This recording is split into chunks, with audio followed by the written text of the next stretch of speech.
tangan, siapa yang di tahun 2024 lagi kepikiran buat beli iPhone seri 7 Plus atau yang mau upgrade HP kalian nih ke seri yang ini? Aduh, please deh. Lu pada nih ya yang mau update ke iPhone 7 Plus ini, gue yakin nih pasti HP kalian tuh kelasnya di bawah seri yang ini kan, iya kan? Ya, gue doain aja lah semoga lu pada banyak rezeki. Soalnya apa ya?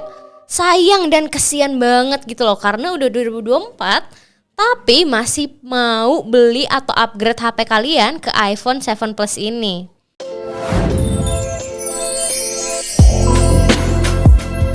Oke, jadi di video kali ini gue pengen ngebahas ralat, lebih tepatnya akan ngegibahin ya mengenai HP ini.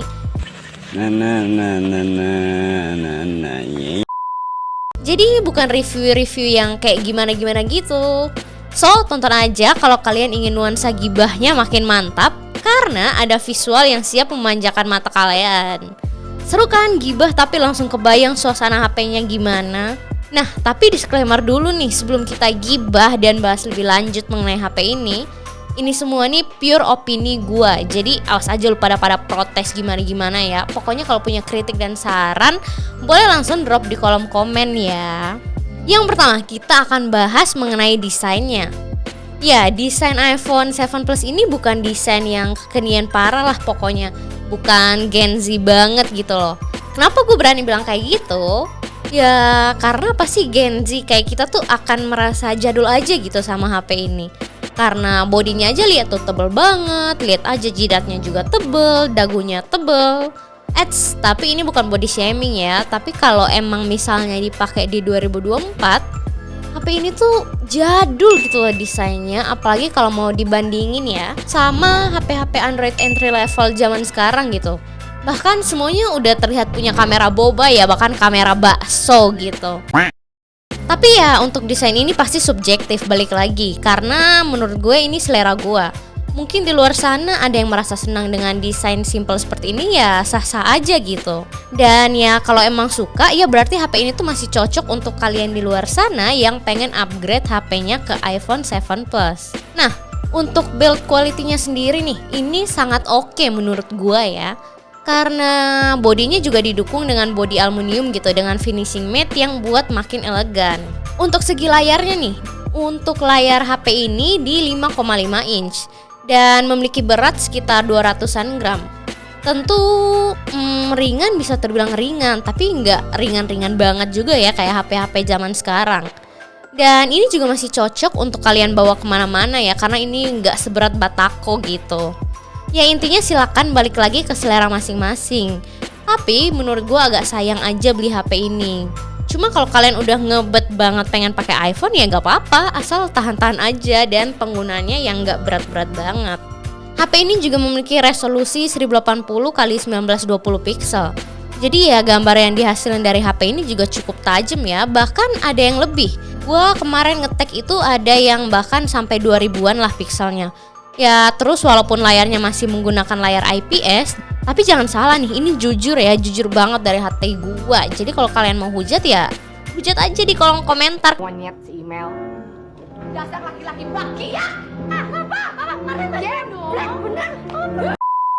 Karena sejujurnya ini menurut gua, jadi balik lagi opini gua. iPhone 7 Plus ini layarnya jauh lebih enak ketimbang AMOLED Android yang harga 3 jutaan sekarang. Jadi mending iPhone gak sih? Walaupun IPS ya tetap aja bagus. Dan menurut gue ini masih oke kok kalau kalian mau gunain di tahun 2024. Untuk kecerahannya sendiri ini sih normal ya. Dengan tingkat kecerahan maksimal 620 nits, ini udah cukup banget untuk ngebantu produktivitas kalian. Dari nonton drakor, streaming, YouTube, ini udah lebih dari cukup gitu loh. Nah nextnya kita masuk ke bagian speaker. Untuk speakernya sendiri nih, ini udah stereo ya di zaman itu. By the way, HP ini tuh rilis sekitar 8 tahunan lalu. Alias sekitar di 2016-an lah ya, kira-kira di bulan September. Bayangin aja tuh lu pada di era segitu udah dilengkapi speaker stereo yang dapat memanjakan telinga kalian nih. Walaupun ya gak kenceng-kenceng banget, cuma ya suaranya juga gak mendem gitu. Dan setidaknya ini bisa dipakai untuk mendengarkan suara opa-opa Korea gitu kan, untuk drakoran. 왜 불을 실컷 피워놓고 후라이팬에다 굽는지 내가 알 수 있을까? 그럼 어디다 구워? 야, 상추에서 세제 냄새. Ini udah cukup banget, asal gak budek ya, karena kalau budek pasti beda cerita. Nah, pasti teman-teman juga nanya, harganya emang berapa sih sekarang? Kan HP-nya udah jadul banget. Kamu nanya, bukan saya yang bertanya. Kecuali saya yang bertanya, baru kamu nanya. Sesuai dengan judulnya, HP ini tuh sekarang rata-rata dijual dengan harga 2 jutaan aja. Bahkan mungkin ada yang under 2 jutaan, yaitu di 1,9an lah. Tapi kenapa gue masih berani review nih HP yang udah ketinggalan zaman dan terbilang murah? Ya karena HP ini tuh dirilis di zaman bahula alias zaman dulu kala. Suamiku. Harganya aja udah bisa pakai beli motor. Artinya ada harga, ada kualitas gitu kan. Dan ya gue juga masih amazed banget gitu sama nih HP karena kualitasnya yang juga bagus. Mungkin kalian yang sekarang nonton video gue yang ada niatan beli iPhone, bolehlah dicoba yang iPhone 7 Plus ini. Nggak burik-burik amat ya, setidaknya ada logo Apple-nya kan. Nah ini untuk contohnya, untuk bekasannya yang 32 GB aja ada di harga 1,9an. Alias bener kan kata gue udah under 2 JT, jadi bisa dibilang nih HP bagus. Karena udah 7 tahun 8 tahunan aja harga dia turun pun masih dibilang mahal ya buat gue, ini buat gue. Karena miris aja, cuma dapat yang 32 GB. Tapi kalau kalian pinter nyari pasti dapat yang lebih murah sih, cuma resiko juga tanggung sendiri ya guys. Secara kalau dibandingin, lihat aja sekarang banyak tuh Android 2 jutaan sampai 3 jutaan, tapi ya apa, speknya mungkin biasa aja. Well done, jadi menurut kalian gimana? Kira-kira dengan harga segini apakah masih worth it untuk digunakan? Oke, next kita bahas ke bagian performanya. iPhone 7 Plus ini menggunakan chipset A10 Fusion dengan sistem fabrikasinya 16 nanometer yang dilengkapi dengan RAM 3 GB. Ya, terdengar nggak menarik nggak sih? Kalau kita bandingin sama HP-HP terbaru zaman sekarang ya. Ya tapi nggak bisa langsung disimpulin juga, karena iPhone terbaru pun kayak iPhone 11 ataupun 12 itu RAM-nya juga cuma 4 GB kok. Tapi untuk kualitasnya jelas berbeda kalau dibandingin RAM 4 GB di iPhone sama Android. Tapi ya secara performanya buat kebutuhan sosmed, scroll TikTok, cek-recek email, atau buat nonton drakor, iPhone 7 Plus ini menurut gue masih sangat oke untuk kalian gunakan ya. Ya tapi paling ampe anget meriang dikit sih nih HP. Maklum ya, ini emang penyakit bawaan yang kebawa sampai iPhone zaman sekarang. Nah kita akan masuk ke satu hal sensitif bagi gue. Yep, ini dia kamera. Kenapa sensitif? Ya pasti karena gue isinya akan ngedumel dikit, karena gue tipe yang butuh kamera banget gitu loh. Oke, untuk kameranya, HP ini dilengkapi dengan dual kamera di bagian belakangnya dengan resolusi 12 megapiksel. Tanpa babi bu bebo lagi, langsung aja nih gue tunjukin hasil foto dan video di HP ini. Nah, ini kita lagi pakai iPhone 7 Plus di bawah terik matahari. Nih, ini bakal backlightnya bakal kayak gini sih. Cuma kalau kalian pakai dengan matahari yang lagi oke-okenya, ini tuh bakal bagus banget, lihat deh. Jadi kayak shining sekali tuh. Jadi nggak mempengaruhi, tetap bagus-bagus aja sih menurut gue. Terus kalian kita mau pakai, coba bawa lari. Itu kan kita lari, kita tes stabilization-nya. Tapi ini menurut gue nih bakal aman-aman aja gitu loh.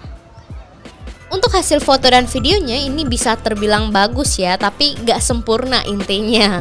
Tapi ya kalau kalian mau bandingin sama beberapa HP Android 2 jutaan zaman sekarang, mungkin gue akan tetap megang nih iPhone 7 Plus. Tapi ini ada tanda kutipnya, alias ada syarat dan ketentuan.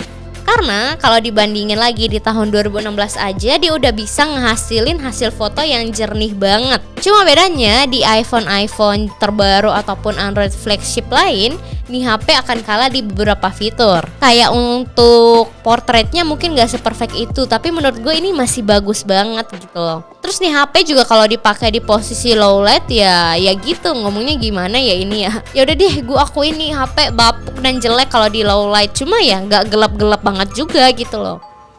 Nah ini tuh posisi indoor.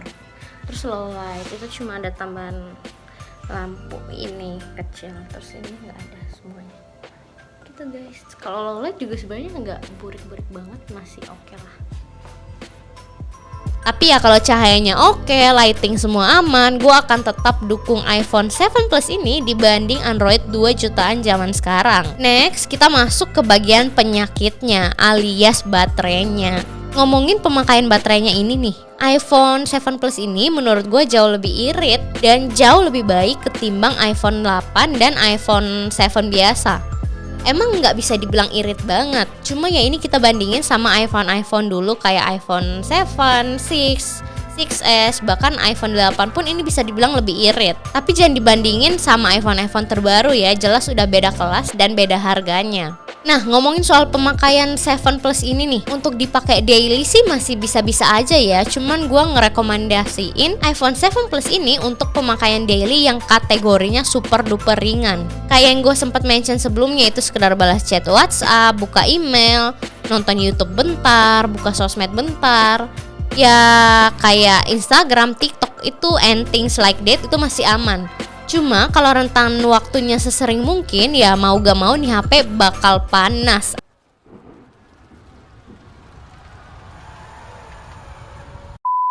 Karena kalau kita pakai scrolling TikTok 24/7 itu kan makan kuota terus, artinya nyedot daya terus dan dia butuh processing software yang lebih baik. Tapi kan gimana ya, nih HP kan udah tahun lama, jadi OS-nya juga udah jadul gitu. Jadi ya agak berat aja kalau kalian mau paksain gitu ya guys. Jadi sayang-sayang dulu HP-nya. Tapi kalau seandainya lu nanya ke gua mau pakai nih HP atau enggak buat HP utama karena nggak ada duit lagi buat beli HP yang lain atau terbatas lah dananya, saran gue harus sadar diri dengan kapasitas iPhone 7 Plus saat ini. Karena ya kalau lu mampunya segitu tapi mau paksain dengan gaya gaming 24/7 ya terima konsekuensi aja nggak sih? Itu kan balik lagi gitu kan. Cuma ya misalnya kalau lu pakai pemakaiannya santai, lu bisa sayang-sayang HP-nya, ya udah gas ngeng kata gua, mah ini beli aja gak pakai lama karena lumayan kan murah gitu loh. Untuk dukungan OS-nya sendiri emang bener HP ini udah gak dapat update lagi. Punya gue sekarang ini di 15.8, tapi ya bukan berarti kalau gak bisa update lagi kalian gak bisa pakai nih HP. Gak gitu konsepnya malih. Kalian akan tetap bisa pakai kayak biasa, cuman untuk updatean fitur dan sebagainya udah gak dapet lagi. Jadi maklum lah dan jangan cemburu. Nah, gue salah lihat, gue pasti salah lihat. Kalau misal gak up to date kayak HP-HP zaman terbaru gitu kan. Gitu deh, sekian video gue kali ini. Kalau ada saran dan kritik, drop di kolom komen ya, karena ini sangat terbuka lebar buat teman-teman. Jangan lupa juga di like, comment, subscribe, dan share ke teman-teman kalian ya. Thank you for watching, bye-bye.